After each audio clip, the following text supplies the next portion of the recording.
suliranin, lahat ay aking kakayanin, pagkat ikaw ay kapiling. Subukin man ng panahon, mananatili sa'yo, Panginoon.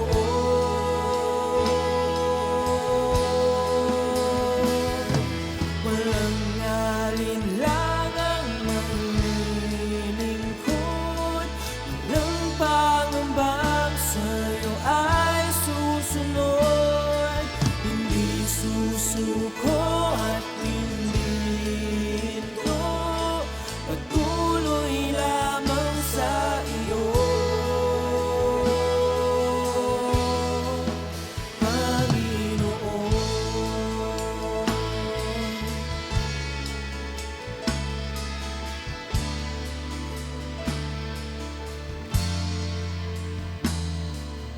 Ikaw ang aking paglilingkuran, kahit saan dalhin. Ikaw ay lagi kung susundin, anuman ang suliranin, lahat ay aking kakayanin, pagkat ikaw ay kapiling. Subukin man ng panahon, mananatili sa'yo, walang pangambang sa'yo ay susunod. Hindi susuko at hindi hinto, patuloy lamang sa iyo. Amen. Mapagpalang araw po sa bawat isa. Purihin po ang Panginoon sa umaga pong ito na tayo po ay magkakasamang muli. Kamusta po kayo dyan sa inyong mga tahanan or kung nasaan man po kayo naroroon? Dalangin ko po ang pagsama at pag-ingat po ng Diyos sa atin, lalo na po sa bawat isa. At purihin po ang Panginoon ngayong araw ng Biyernes. Salamat po dahil sa Panginoon dahil indeed napakabuti po ng Diyos sa bawat isa sa atin. So ngayon pong mga sandaling ito, muli tayo po ay nandito po sa Tinig ng Pag-asa, ang ating pong morning devotion. Ako po ang inyong lingkod, Pastora Chic Alvarado. So sama-sama po tayong magbulay-bulay ng salita ng Diyos ngayong araw na ito. At bago po ang lahat, tayo po ay manalangin. Inaanyayahan ko po ang bawat isa na join po sa akin sa atin pong pagdulog sa presensya po ng Panginoon ngayong umagang ito. Tayo po yumuko at pumikit. Hallelujah. Salamat po, Diyos, sa napakagandang umagang ito na pinagkaloob niyo po sa bawat isa sa amin. Salamat po sa iyong kabutihan, sa iyong kadakilaan, sa iyong habag at biyaya na patuloy po naming nararanasan sa bawat araw ng aming mga buhay. Dakila naming Diyos, Ama na nasa langit, patuloy ka po naming pinapasalamatan at dinadakila dahil nga tunay na karapat-dapat na ikaw lamang ang tumanggap ng lahat ng papuri at pagsamba. At sa umaga pong ito, inaanyayahan po namin ang pagsama ng banal na Espiritu sa bawat isa sa amin. Salamat po na ikaw po, Holy Spirit, ang magbibigay ng karunungan, katalinuhan at kaliwanagan sa puso, sa kaisipan ng iyong mga anak. At salamat po, Panginoong Jesus, na sa iyo pong mga dugo na nabubod dun sa krus ng Kalbaryo. Ito po ang aming, oh God, Lord, yes, oh God, ang aming way para po kami ay boldly makalapit sa inyo pong trono ng biyaya dyan sa langit. Salamat o Diyos sa umaga pong ito. Patuloy na ikaw ang maghari sa aming mga puso't kaisipan, sa aming kalagitnaan, bagamat hindi po kami magkakasama physically, but Lord, I know na ang iyong presensya ang patuloy na makakasama ng bawat isa sa amin. At Banal na Espiritu, tulungan niyo po kami at turuan sa umaga pong ito At nawa po, Diyos, na ang aming mga puso, God, ay patuloy na magkaroon ng kauhawan sa iyong salita at patuloy kang saliksikin, Panginoon, sa pamamagitan, O God, ng banal na salita mo na ibinigay mo sa bawat isa sa amin. At salamat po, Diyos, sa mga magulang kapatid ko na nakikiisa sa akin sa umaga pong ito, nasaan man sila naroroon. Dalangin ko po ang iyong pag-iingat, paggabay, ang iyong pagpapala, Panginoon, ay patuloy nilang maranasan. Thank you, O God. Tunay nga po na tanggapin mo ang aming papuri, ang aming pagsamba na natatanging para sa iyo lamang po, o aming Diyos, sa pangalan ng aming Panginoong Jesus.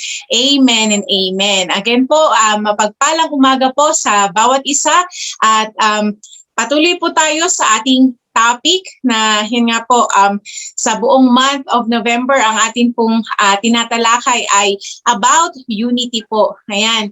Ito po ang binigay ng Diyos sa puso po ni Bishop na patuloy po nating pag-aralan at patuloy po nating namnamin ang salita pong ito. Amen. So, ayan po, ang ating pong pag-uusapan ngayong umaga pong ito ay pinamagatan ko pong The Power of Unity.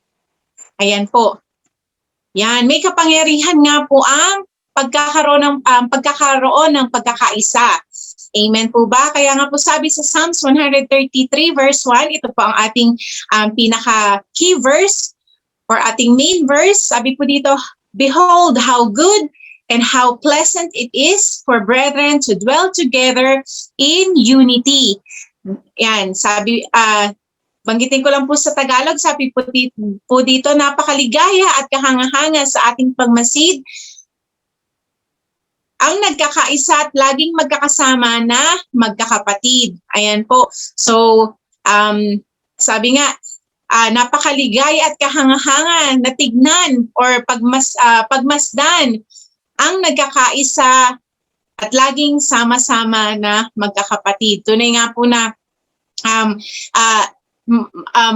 iba po kasi pag united, di ba po, ang isang pamilya, isang sa loob po ng iglesia or sa inyo pong mga kasama sa trabaho, di ba po, or saan mang aspeto po ng ating buhay sa bilang mga mag-asawa, napaka-inam pong tignan pag meron pong pagkakaisa or united po.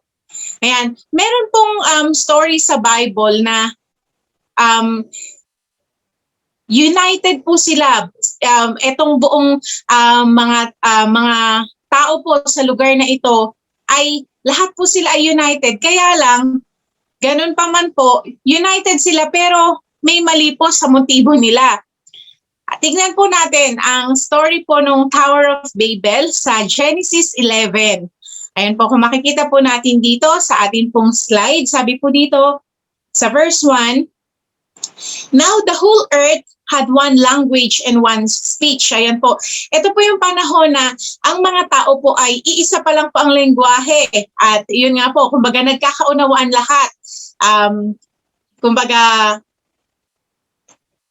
Wala pa pong iba't ibang language during this time. So meron pong, kumbaga, talaga pong mas madaling magkaunawaan, di ba po? Pag iisa kayo ng lengguwahe, iisa po yung ginagamit na dialect or language ng yun nga po ng mga tao. Kaya po sabi po dito sa verse 2, "And it came to pass as they journeyed from the east that they found a place in the land of Shinar and they dwelt there." Ayan po, nanahan sila doon sa lugar na yon. Magkakasama po sila halos lahat. And sabi po dito, "Then they said to one another, 'Come, let us make bricks and bake them thoroughly.' They had brick for stone, and they had asphalt for mortar." Verse 4, "And they said, 'Come, let us build ourselves a city, and a tower whose top is in the heavens. Let us make a name for ourselves, lest we be scattered abroad over the face of the whole earth." Ayan po, kung makikita natin, ano po yung, kumbaga united silang lahat, nagkakaisa po sila. At ano po sabi nila, doon po sa verse 4, let us build ourselves a city.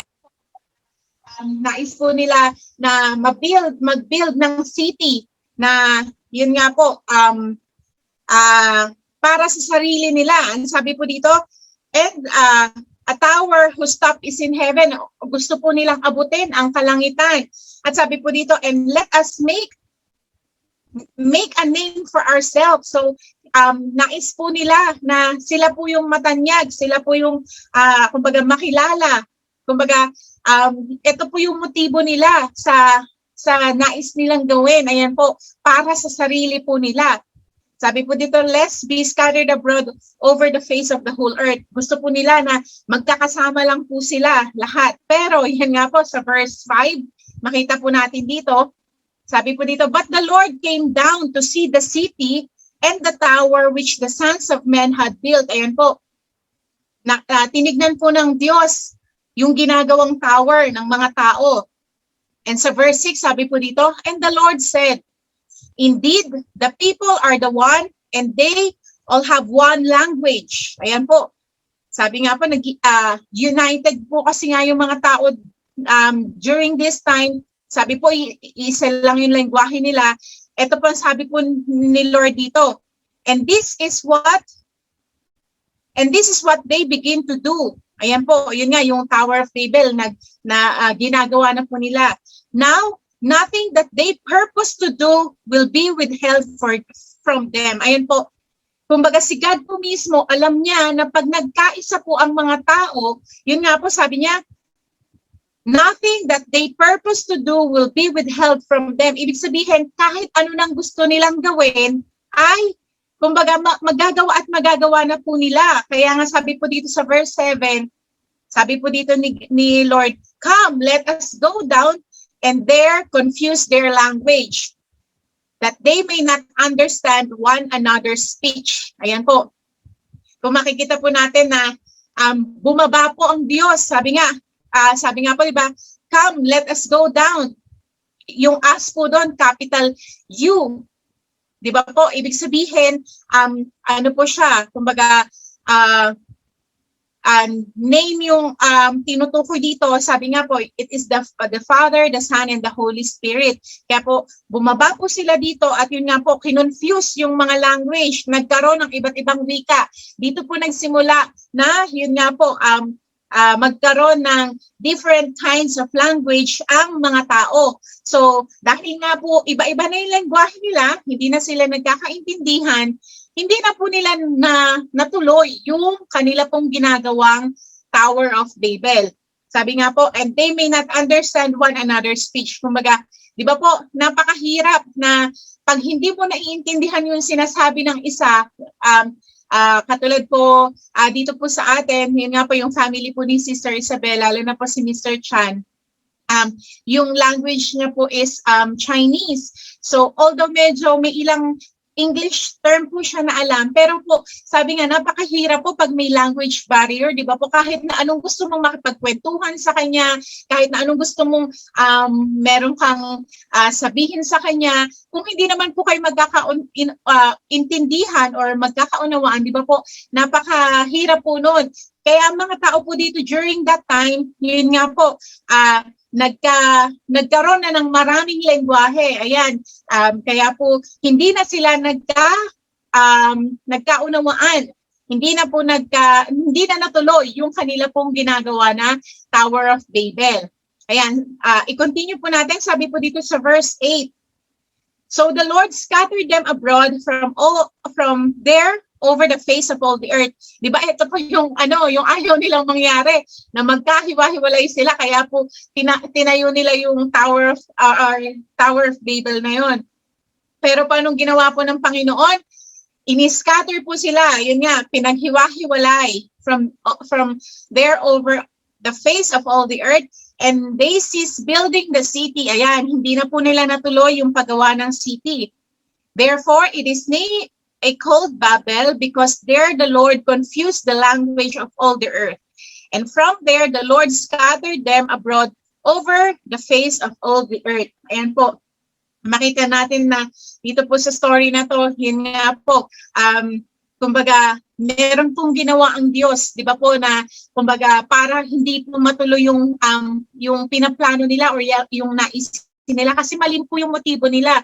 Even though they were united, pero sabi nga po, but they had the wrong motive para po sa sarili nila, for their own selves, for them to be known, to be glorified, kumbaga, para po sa sarili nila. Kaya po, ano pong ginawa ng Diyos? Yun nga po, kinonfuse sila sa pamamagitan ng pagbibigay ng napakaraming lengguwahe at yun nga po, in-scatter po sila sa iba't ibang panig ng mundo. So, kung makikita po natin dito sa story po na to, yun nga po, etong mga tao dito, united sila dahil meron silang iisang lengguwahe. Ganon din po na napaka-importante, kumbaga kung titignan po natin yung good side of the story, dahil nga po meron silang one language, iisang lengguwahe po nung una, di ba po?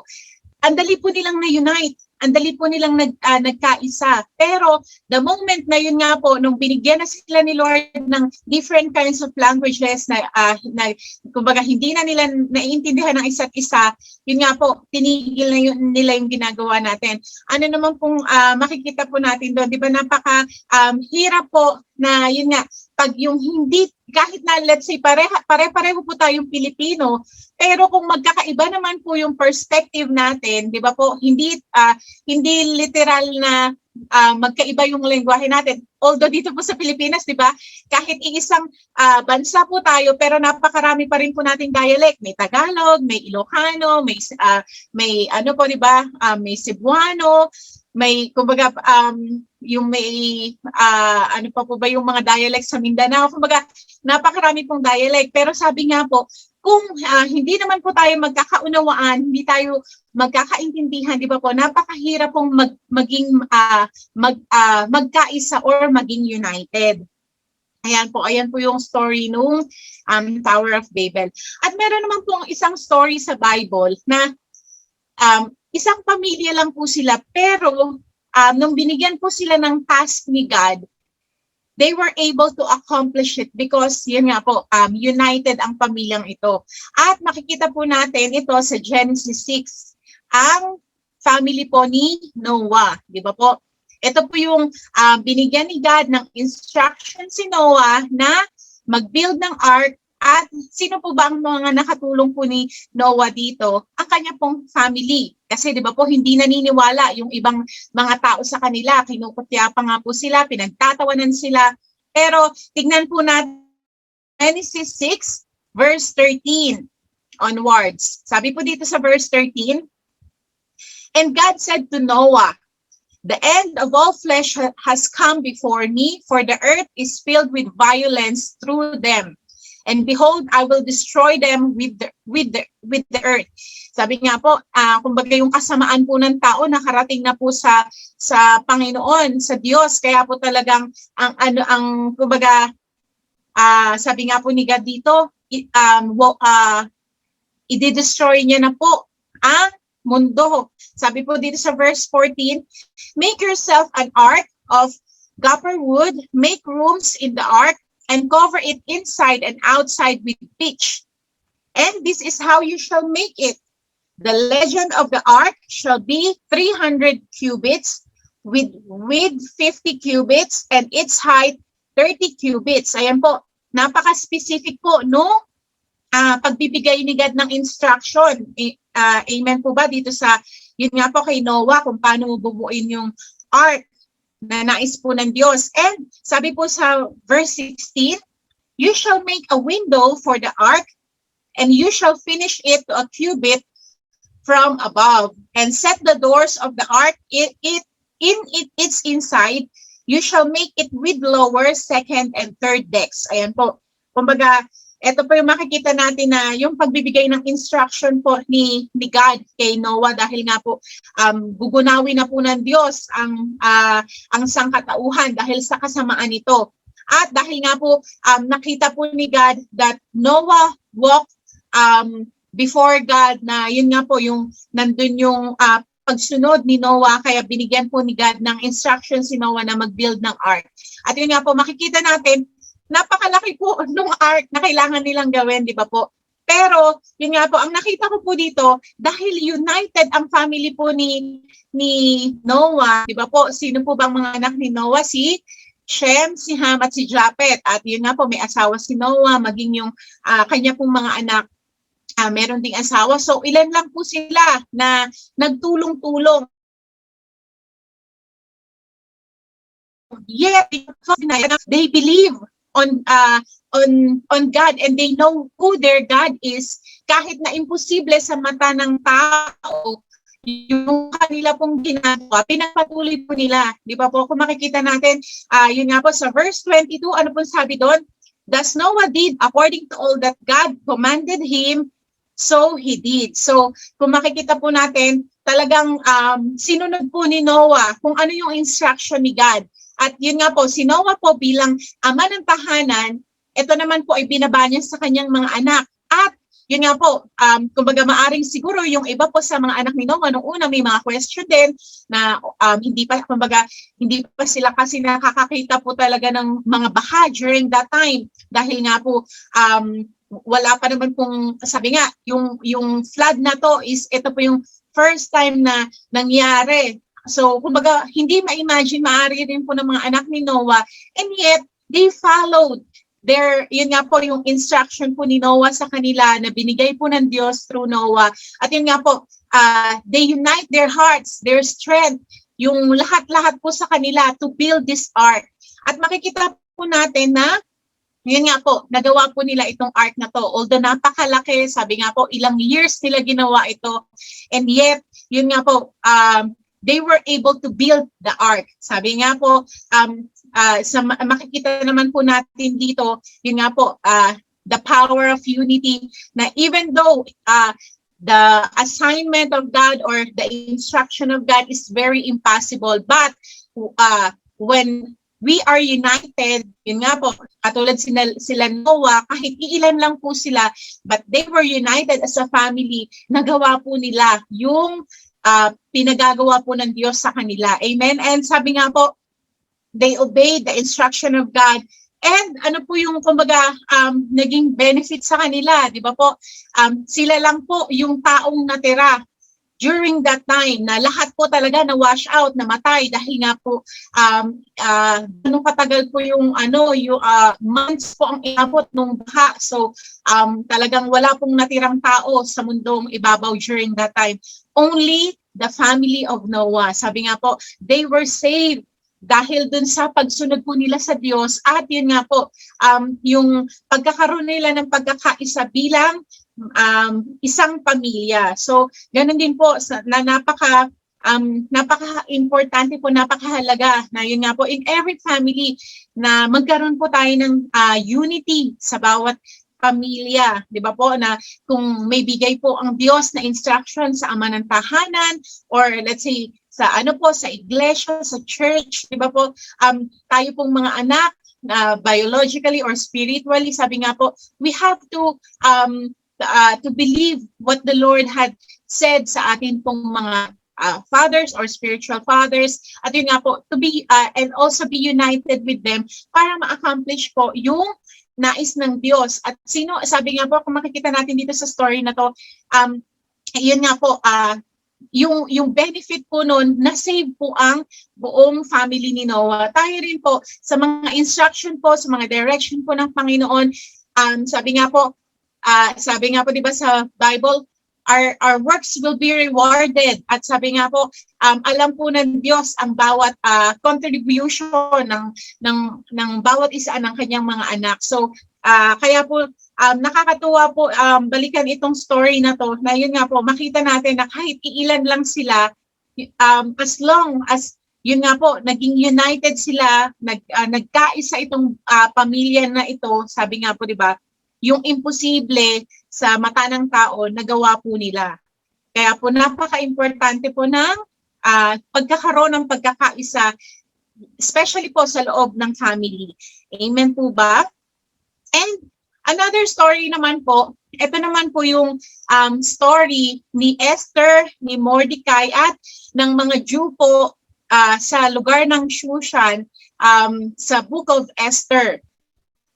Trivia lang po, alam niyo po ba na ang Book of Esther ay, kung babasahin niyo po siya from chapter 1 hanggang sa last chapter nito, wala po kayong makikita doon na word na God, na Lord. But kung makikita po natin dito, kahit na hindi po binanggit ang pangalan ng Diyos sa book na ito, but the work of God was displayed over this story po ni Esther at ni Mordecai at ng mga Jews po doon. Punta po tayo sa Esther 4 verse 15 at sa mga susunod pong verses. Sabi po dito, ito po kasi yung ang story po ang background po ng story na to ay si Haman po ay nagkaroon siya ng, yun nga po, may inggit siya sa puso niya at yun nga po, si Queen Esther po dito ay napangasawa na po ng king during that time at yun nga po, nais po ni Haman na kumbaga ipapatay lahat ng Jews kasi nalaman niya po na yun nga po Jews si Queen Esther at yun nga po yung mga sila Mordecai, yung mga family ni Esther at nagsabi po ito si Haman sa king na merong nakatira sa kanyang sinasakupan na hindi sumusunod doon sa naisin po ng hari at sabi po ang suggestion ni Haman ay ipapatay na lang sila para kumbaga hindi sila maging problema ng hari. At nag-agree naman po ang hari dito. At dito po sa verse 15 ng chapter 4, sabi po dito, then Esther told them to reply Mordecai. Nagpunta po kasi si Mordecai kay Esther to give the report na yun nga, ito yung nangyayari, ito yung nais na mangyari ni Haman. At yun nga po, nagpagawa na siya ng decree para maganap ito. Sabi po sa verse 16, go gather all the Jews who are present in Shushan and fast for me. Ayan, neither eat nor drink for 3 days, night or day. My maids and I will fast likewise. And so I will go to the king, which is against the law, and if I perish, I perish. Ayan po, kasi nga po, hindi po pwedeng humarap ang si Queen Esther, although she's already queen, nang hindi siya pinapatawag ng hari kasi po pwedeng ipapatay siya or mamatay siya sa kanyang gagawin na yon. Kaya po sabi niya po dito, di ba, sabi po ang direction po or instruction po ni Esther kay Mordecai, i-gather po lahat ng Jews na nakatira sa Shushan and sabi nga po mag-fast at yun nga po, wag kakain for 3 days, umaga at gabi. Tapos sabi po ni Esther, ganun din yung gagawin niya at ng kanyang mga maids. Ayan po. At after 3 days, pupunta po siya sa king. Ayan nga po, sasabihin niya yung kumbaga pakay niya sa hari. At sabi niya po dito, which is against the law. Ayan, against po kasi talaga sa law na pupunta ka sa hari, wala appointment na hindi ka pinapatawag. Mostly po ang kapalit nun ay ang buhay. Kaya po sabi dito ni Queen Esther, if I perish, I perish. Ayan po, kumbaga for the sake of the Jews, kumbaga talaga pong itinayana ni Esther yung kanyang buhay. Ayan po. At mag-jump po tayo sa Esther 7, verse 1, ito na po. So the king and Haman went to dine with Queen Esther. Ayan po, nagpatawag po ng tiging ang si Queen Esther at in-invite niya po yung hari at si Haman. Sabi po dito, and on the second day and the banquet of wine, the king again said to Esther, what is your petition, Queen Esther? It shall be granted you. It shall be granted you. Ayan po, kumbaga nagbigay na agad ng assurance to si king po na kung ano man daw ang hingin ni Queen Esther ay i-grant sa kanya. And what is your request? Up to half the kingdom? Ayan po, it shall be done. Kumbaga, kahit daw po buong kalahati ng buong kingdom ay ibibigay kay Queen Esther kung ito po ang kanyang hihilingin. Pero sabi po dito sa Esther 7 verse 3, then Queen Esther answered and said, if I have found favor in your sight, O king, And if it pleases the king, let my life be given me at my petition and my people at my request. Ayan po. For we have been sold, my people and I, to be destroyed, to be killed, and to be annihilated. Had we been sold as male and female slaves, I would have held my tongue, although the enemy could never compensate for the king's loss. Ayan po. So kung makikita po natin dito, sinabi na po ni Queen Esther yung pakay niya na yun nga po, kumbaga, yun nga, nais po na ipapatay sila at sabi po dito ng king, sino po ang gustong pumatay sa kanila. At yun po, kung mababasa po natin the following verses ay yun nga po sinabi na ni Queen Esther doon na yun nga po si Haman ang may gusto na mangyaring ganon. Ayan po. Pero ang gusto ko pong bigyan natin ng emphasis dito is yung ginawa po nila, na yung direction po ni Queen Esther kay Mordecai na sabihin po sa lahat ng Jews na nakatira dun sa Shusha na mag-fast po sila for 3 days and 3 nights. Makikita po natin dito na yun na po, si Queen Esther, si Mordecai at yung mga Jews, nag-unite sila to fast. At makikita po natin, yun nga po, because they fasted for 3 days and 3 nights, kumilos po ang Diyos. Yun nga po, instead na sila yung mapapatay, na, noon nga pong sinabi na ni Queen Esther yung kanyang petition sa king, nag-ask po si king na yung king ano yung kanyang pwedeng gawin para ma-spare ang buhay ng mga Jew people na ito na nandun sa kanyang kinasasakapuan na lugar or na kingdom, at gumawa po siya ng decree na yun nga po pwedeng ipaglaban ng bawat Jew ang kanilang mga sarili. At yun nga po, once na mangyari, kasi po sabi nga, di ba, pag nag-decree na ang hari, hindi na po pwedeng baliin. So hindi na po pwedeng bawiin ng king yung dinikray niya na papapatay ang mga Jew. Pero yun nga po, para kumbaga counterfeit po yung decree na yun, ang ginawa na lang po ng decree ng king ay pwede po ng bawat Jew na ipagtanggol ang kanilang mga sarili. Or yun nga po, if in case na kailangan nilang patayin yung kalaban nila just for them to be saved, ay pwede po nilang gawin. At gayon nga po yung nangyari. At yun nga po, instead na ang mga Jew po ang mapapatay, at the end po, kung makikita po natin yung story doon, si Haman po, yung ginawa niyang, kumbaga, yung pagbibitayan na naisin niya ni Haman po na ang mabitay ay si Mordecai, siya po yung inihang or sinabit doon sa ginawa niyang yon. Kumbaga nabaligtad po or nakita po natin yung pagkilos po ng Diyos sa buhay ng mga Jew people in the time of, yun nga po, ni Queen Esther. So makikita po natin yung pag-unite po nila as yun nga po, Jewish people to fast. And also, yun nga po, hindi man in-specify doon na nag-pray sila, kasama na rin po yun, di ba, na yung pag-aayuno po nila at paghingi nila ng tulong kay God. At yun nga po, makita po natin na na-spare po yung life nila. Yun nga po, kaya mahalaga rin po na yun nga, hindi lang po tayo united in yun nga po sa mga ginagawa natin, but also united also in the spirit. Yun nga po, kung kailangan mag-fasting, mag-prayer, di ba po, iba po yung nagagawa ng united in the spirit. Yun nga po, may pagkakaisa. Even yun nga po, pag po, di ba po, minsan nagpapatawag po ng corporate prayer and fasting or corporate prayer na nakikibahagi po ang bawat isa sa atin dahil sabi nga po, ang bawat isa ay kumbaga important part of the yun nga po, just like the Jew people, kumbaga lahat sila, maaring pati bata, matanda, kumbaga lahat sila nag-fast. So kung makikita po natin sa story po nito ni Esther, ni Mordecai at ng mga Jew people, yun nga po, yung pagkakaisa nila to really come before God at yun nga po hingin yung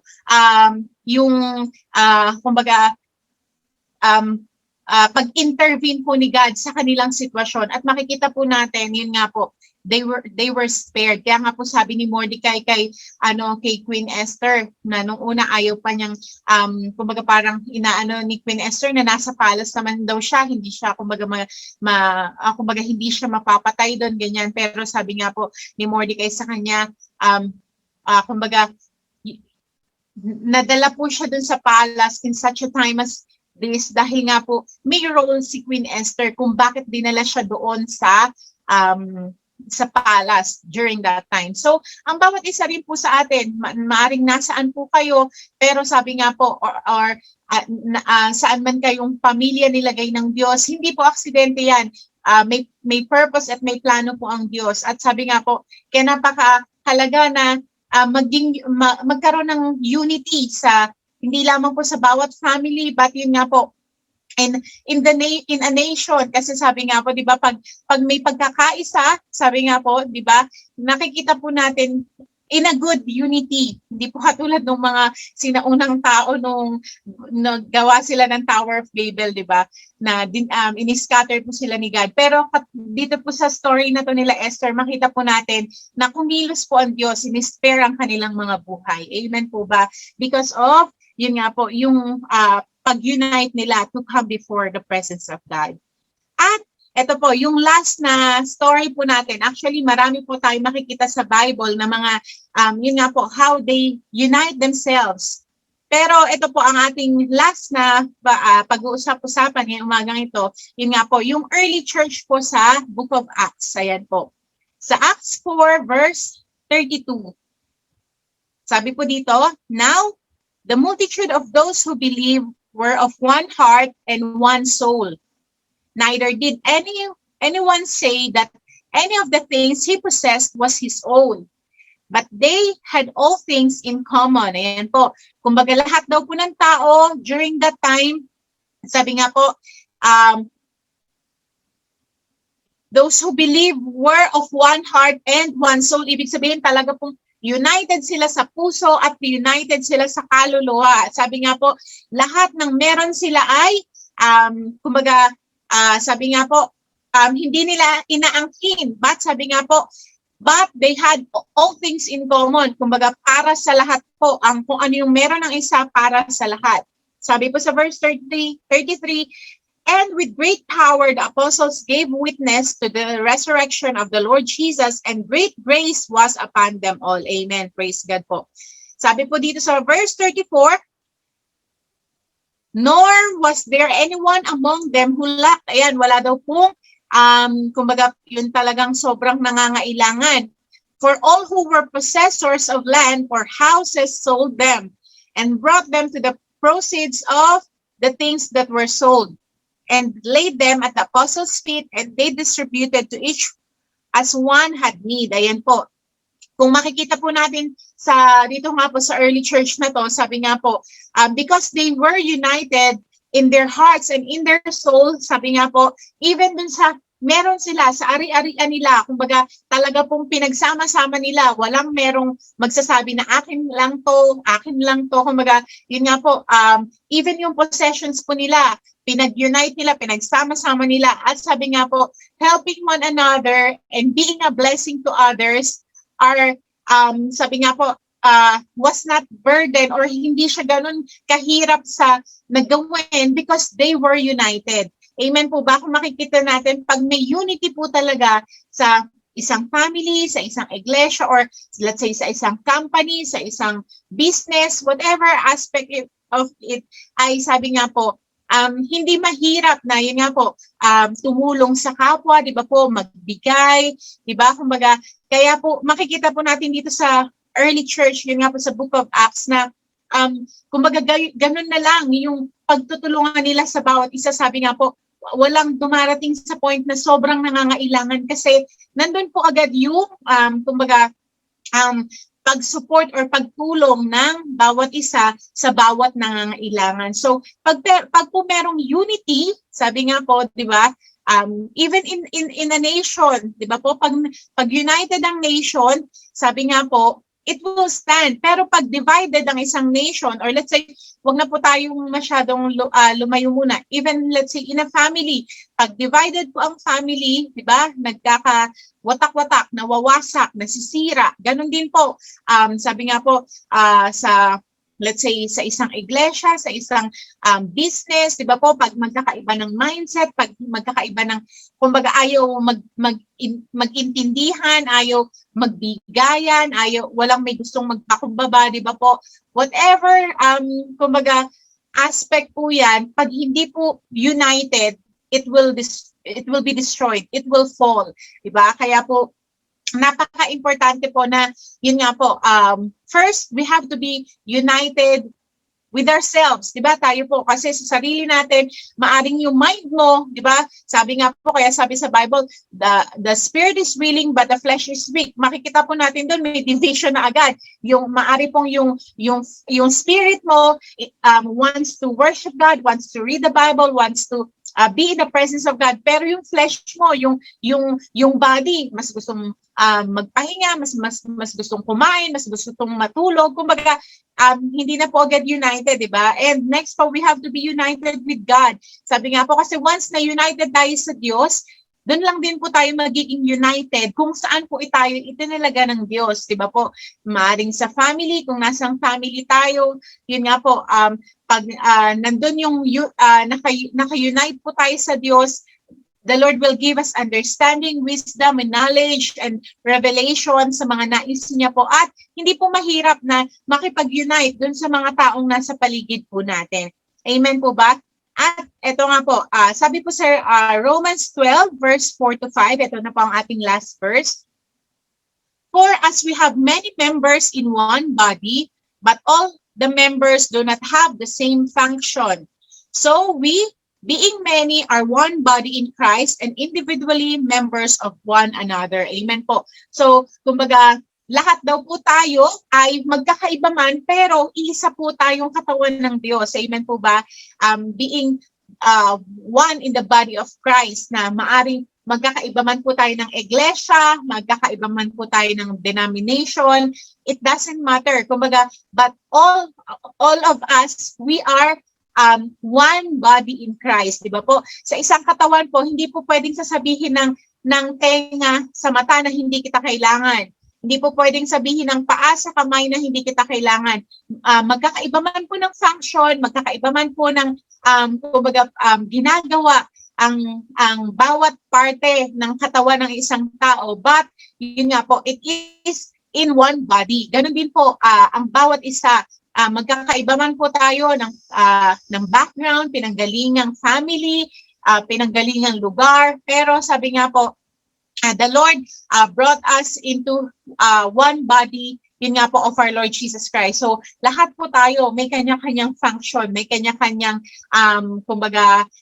binigay ng Diyos na task or na assignment sa bawat isa.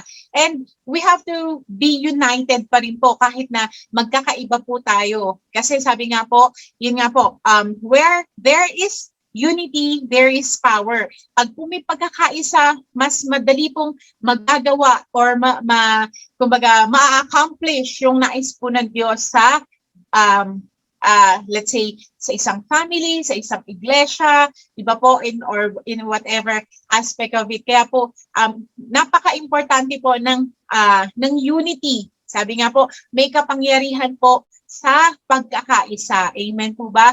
Kaya po, ngayong umagang ito, dalangin ko po na magsimula po ang unity sa bawat tahanan, sa bawat pamilya, na kung dumating man po sa point na nagkanya-kanya, nagkaroon ng bahagi, sabi nga po, God is a God of second chances. He wants us to give chances to His people. Na yun nga po, ang kailangan lang po natin is to humble ourselves before God, before our brethren, di ba po, or dun sa family po natin.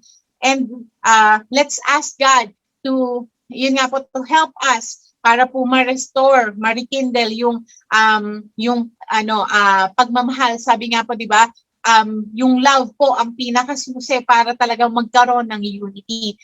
Pwede nyo pong balikan yung mga naging mga natakel po nung mga nakaraang morning devotions natin at yung na-share po last midweek ni Brother Neil, makikita po natin doon ano yung mga important ingredients para po magkaroon ng unity. Kaya po, salamat po sa Panginoon sa umaga pong ito. Salamat po sa pakikibahagi niyo sa akin at nais ko po na ipanalangin po ang bawat isa sa inyo. Hindi man po tayo magkakasama physically, but I know our God is a omnipresent God. He knows where you are, what your situation. He knows kung ano po yung kumbaga kung nasaan kayong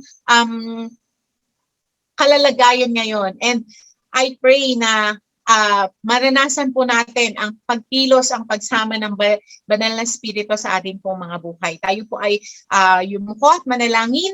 Thank you, O God. Thank you, O Father. Thank you, Jesus. Thank you, Holy Spirit. Sa umaga pong ito. Lord, salamat na mga nakita po namin, Panginoon, sa iyong salita na, Lord, yes, O God, naisin mo na may-unite, Panginoon, ang bawat isa sa amin because you have called us, O God, as your one body, O God. Lord, dalangin ko po, Panginoon, sa mga magulang kapatid ko, nasaan man sila naroroon ngayon, O God. Lord, if there were, O God, division inside the family, O God, or Lord, sa magkakapatid or sa magulang, sa anak, maging Lord sa mga magkaibigan or Lord sa anumang aspeto ng kanilang mga buhay na Lord may division. Father, I pray, O God, Lord, yes, O God, let your love, O God, shed abroad into their hearts through the Holy Spirit, O God. At ang pagmamahal mo, Panginoon, ang siyang magbuklod, Panginoon, sa buhay ng bawat isa. At Lord, dalangin ko po na ikaw po ang patuloy na kumilos, O God. Lord, nasaan man sila naroroon, salamat dahil Lord, hindi po hadlang, Panginoon, ang distansya, O God, because Lord, you are the God of all, O God, of all flesh, O God. Nothing is too hard, nothing is too difficult for you, O God. And Lord, dalangin ko po, O God, na magkaroon, Panginoon, ng unity sa bawat pamilya, O God. Unity, Panginoon, sa bawat iglesia, O God. Unity, O God, Lord, in the body of Christ, O God. Hindi lamang dito po, Panginoon, sa Pilipinas, O God, but Lord, all throughout the world, O God, na Lord, tunay nga po na ma-unite ang iyong iglesia, O God. Yes, O Father God, maging Lord, dalangin ko po, Panginoon, sa mga pagkakataong ito, Lord, sino man po, Panginoon, sa mga magulang at kapatid ko, O God, na, O God, yes, O God, nahihirapan po sila na i-release, O God, sa kanilang mga puso, ano man, Panginoon, ng mga bigatin na yon.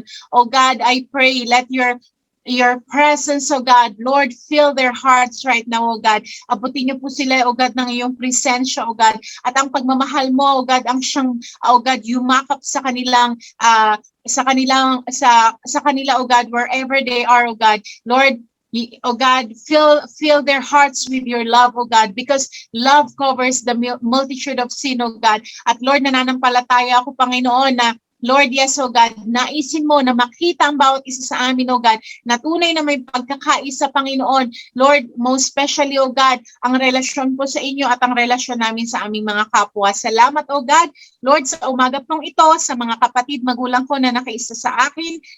Lord, I pray, O God, Lord, let your blessing, let your favor, O God, let your protection be upon each and every one of us. At alam ko po na ikaw, Panginoon, ang patuloy na tutugon, O God, sa bawat pangangailangan, O God, ng iyong mga anak, O God, na tunay na nagtitiwala, tunay na, Lord, sa iyo lamang nananangan, O God. Salamat po, Diyos, sa napakagandang umaga pong ito.